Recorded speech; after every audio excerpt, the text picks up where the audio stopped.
All right, so are you ready for a deep dive? Just in time for Halloween, we're going to explore some pretty spooky ideas about this time of year. We got this voice note, from a listener named David, titled Halloween.m4a. And let me tell you, it's not your typical ghost story. No, no, not at all. Not at all. What's really fascinating here is that David connects Halloween to this whole concept of a near-Earth realm, Okay. a place we go after death that's basically shaped by all our beliefs and desires from our earthly life. So wait a minute. If I spend like my whole life convinced that there's a giant cheese wheel, up in the sky, that's what I'm going to see after I die. Well, not necessarily a cheese wheel, Okay. but you get the idea right. Yeah. The point that David is making is that our beliefs, they have a very real impact on our experiences, even after death. Okay. He paints this really vivid picture of this realm with drug addicts still seeking drugs, Oh. alcoholics searching for bars, and even a place where Jesus remains eternally on the cross. Okay. That's a bit intense. Right. Yeah. But why is this connected to Halloween? Is it like are our deceased relatives like closer to us during this time? That is exactly what David suggests. Okay. He says that during Halloween, that the veil between our world and the near-earth realm thins out, and it allows these beings to connect more easily with their loved ones who are still here on Earth. Wow. He even encourages all to be open to feeling their presence, Okay. like subtle touches or a sense of movement around you, Mm-hmm. maybe even faint images or words. So it's not about ghosts jumping out from behind bushes, No. but it's more like a subtle energetic connection. Precisely. Okay. It's about being receptive to the possibility of these energies being closer to us during this time of year. That's kind of comforting, actually, especially if you've lost someone close to you. Yeah. But if our loved ones are still experiencing their earthly attachments, in this near-earth realm, what happens to their souls? Do they just stay stuck there forever? Well, that's where the idea of a soul cleansing comes in. David describes it as a process of removing the negative aspects of our past lives. Fears, shame, guilt, all the things that we disliked. So hold on, is there like some kind of cosmic spa treatment in this near-earth realm where they just like scrub away all of our negativity? How does that even work?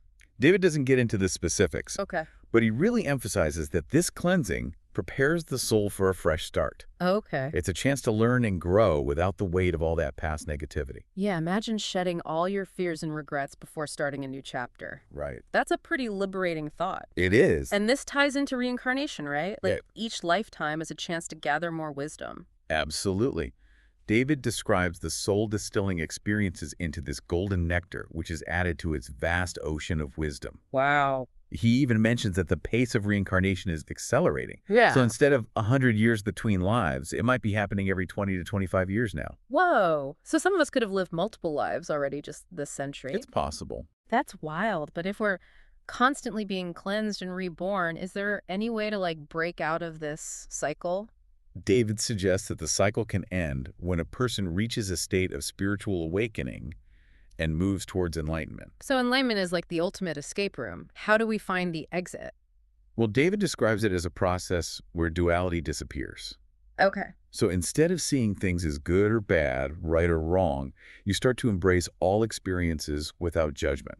Okay. And this leads to what he calls a dissolving of karma, because you're no longer resisting life's lessons, but you're actually taking responsibility for your actions. Okay, so that sounds like a pretty advanced level of self-awareness. It is. But didn't he also mention that this whole journey to enlightenment isn't exactly a walk in the park, right? Right. He compares it to a complete upheaval of your belief system, Oh. a period of significant change, loss, and a lot of confusion. So like a spiritual roller coaster ride. Exactly. That sounds pretty intense. It can be. Yeah. But David reassures us that all this chaos is ultimately positive. It leads to a higher level of awareness. So even if things feel messy or uncertain, Yeah, there's a deeper purpose at play. exactly. That's actually pretty comforting. It is. It's about embracing the process of transformation, even when it feels really challenging. Right. Think about any periods of chaos or transformation that you may be experiencing right now in your own life. Mm-hmm. Could they be pushing you towards a greater understanding of yourself? That's something to think about. It is. Yeah. You know, it's interesting how David links this whole near-earth realm to our dreams. Okay. Has you ever had a dream that felt like so incredibly real? Yeah. Almost like you were visiting another world. Yeah, actually I have, especially like those vivid dreams where you wake up feeling like you learned something profound, but you just can't quite remember what it was. Exactly. And that's what David is suggesting here, Okay. that some of the entities that we encounter in our dreams might actually be beings from the near-Earth realm. Well, And he even suggests that we can learn to consciously interact with them in our dreams, okay. almost like lucid dreaming meets the afterlife. Okay, so it's not just our subconscious playing games. We Yeah. might actually be communicating with souls in the near Earth realm while we sleep. That's exactly what David is proposing. Wow. He says to pay close attention to our dreams, especially around Halloween, as they might hold messages from loved ones who have passed on. Okay. They could be offering guidance or support, or even just reassurance that they're still with us in some way. That's pretty amazing, but if I'm being honest, it's also a little bit spooky. Sure. Like, what if I Yes. accidentally invite, like, some random entity into my dream? Well, David emphasizes that fear is often a barrier to connecting with these energies. Okay. He suggests approaching these experiences with curiosity and an open mind rather than fear. Mm-hmm. And he actually offers tips for how to prepare for this kind of dream communication. Oh. Things like setting an intention before bed or keeping a dream journal to record any significant encounters. So it's almost like we can build a bridge between the physical and spiritual realms through our dreams. Exactly. That's pretty wild. But he also mentions that we're not alone in this near-Earth realm, right? Right. He talks about something called soul groups. Yes. This is so fascinating. Yeah. David explains that we're part of these soul groups Okay. made up of people we've shared past lives with. Okay. And these soul groups, they act like this spiritual support system as we navigate that transition period after death. So it's kind of like a cosmic reunion with your best friends from all your past lives. Right. It's comforting to know that we're not just wandering around lost and confused when we cross over. It really is a beautiful idea. Yeah. And David even suggests that we can connect with our soul group members while we're still alive Really? through things like meditation or other spiritual practices. Wow. It's like tapping into this network of support, Yeah. even while we're still in our physical bodies. Okay, that's seriously cool. But I have to ask, is it all rainbows and butterflies in the near-Earth realm? Because he mentioned that some souls get stuck there, right? That's right. He talks about how some souls hold on to strong attachments or fears or unresolved issues from their past lives, Yeah. and it prevents them from moving on.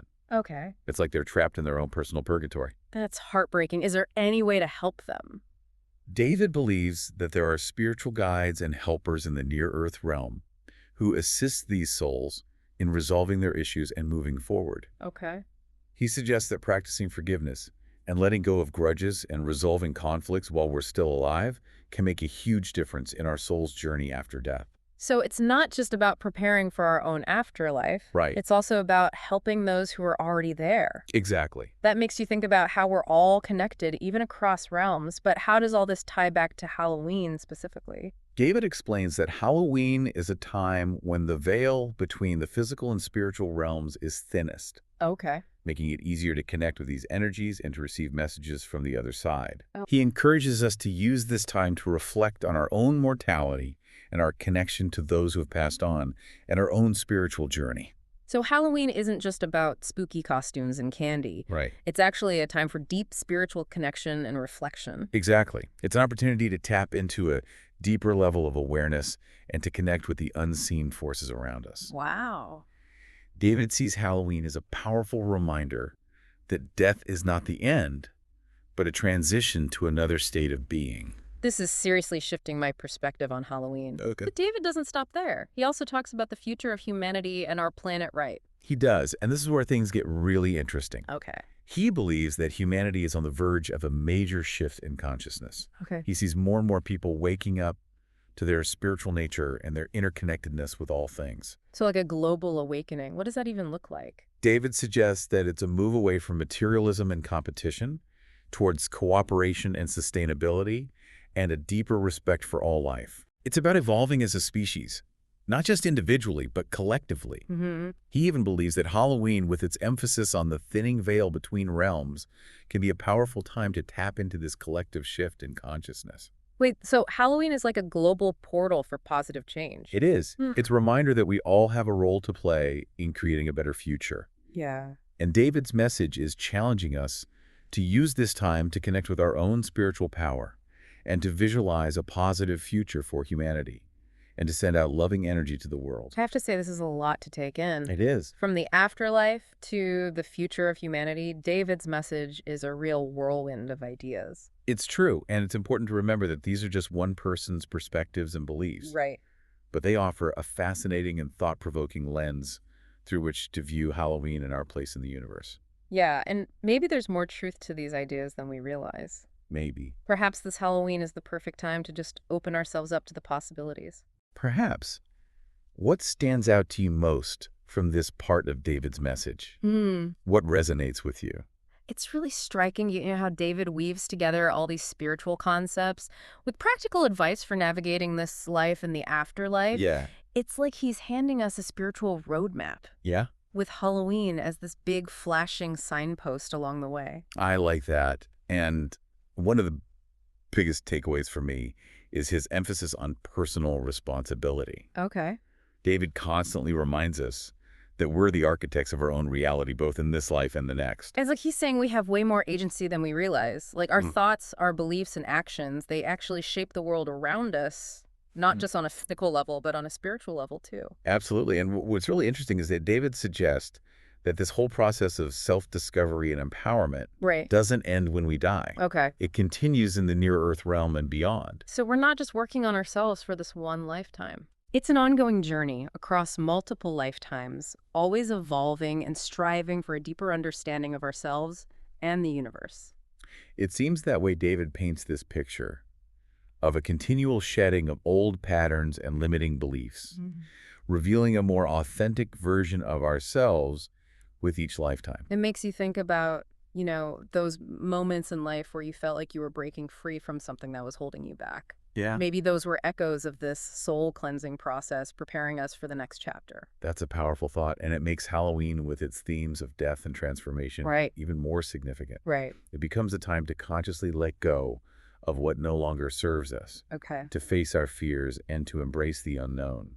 David also talks about the importance of connecting with our ancestors, not just in a literal sense, but also on like a deeper level. Yeah, he reminds us that we're all part of a larger lineage, this tapestry woven together by countless lives and experiences. Wow. And tapping into that ancestral wisdom can offer us guidance and strength on our own journeys. So it's like we're all interconnected, not just in this life, but across lifetimes. Yeah. Halloween becomes a celebration of that connection, honoring those who came before us and drawing inspiration from their journeys.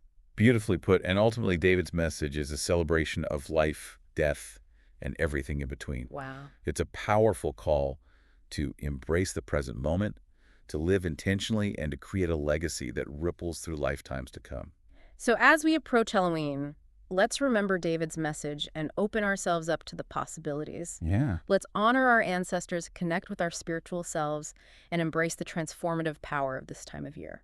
And as we wrap up this deep dive, I'd like to leave you with a thought-provoking question. Okay. If you could cleanse your soul of one thing from your past before starting a new life, what would it be? That's a great question to ponder as we head into Halloween. Happy Halloween, everyone, and may this time of year bring you insight, connection, and a renewed sense of purpose.